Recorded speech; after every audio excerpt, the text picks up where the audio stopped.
আমি ছেড়েই দিতে রাজি আছি সুসভ্যতার আলো। আমি চাই না হতে নববঙ্গে নবযুগের চালক। আমি নাই বা গেলাম বিলাত, নাই বা পেলাম রাজার খেলার। যদি পরজন্মে বাইরে হতে ব্রজের রাখাল বালক, তবে নিবিয়ে দেব নিজের ঘরে সুসভ্যতার আলোক।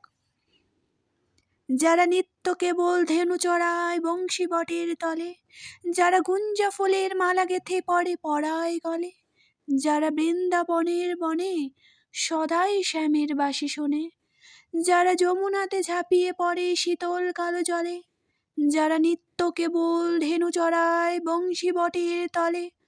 ওরে বিহান হলো, জাগরে ভাই, ডাকে পরস্পরে। ওরে ওই যে দধিমন্ত ধ্বনি উঠল ঘরে ঘরে, হেরো মাঠের পথে ধেনু চলে উড়িয়ে গোখুর রেণু। হেরো আঙিনাতে ব্রজের বধূ দুগ্ধ দহন করে। ওরে বিহান হলো, জাগরে ভাই, ডাকে পরস্পরে। ওরে সাংখ্যন মেঘের ছায়া পড়ে কালো তমাল মূলে। ওরে এপার ওপার আধার হলো কালিন্দিরি কুলে। ঘাটে গোপাঙ্গনা ভরে কাপে খোয়াতির পরে। হেরকুঞ্জ বনে নাচে ময়ূর কলাপখানি তুলে। ওরে সাংখ্যন মেঘের ছায়া পড়ে কালে তমাল মূলে। মোরা নবনবীন ফাগুন রাতে নীল নদীর তীরে।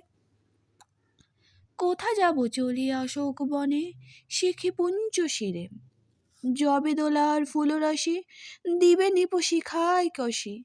যবে দক্ষিণ বায়ে বাঁশির ধ্বনি উঠবে আকাশ ঘিরে। মোরা রাখাল মিলে করব মেলা নীল নদীর তীরে। আমি হব না ভাই নববঙ্গে নবযুগের চালক।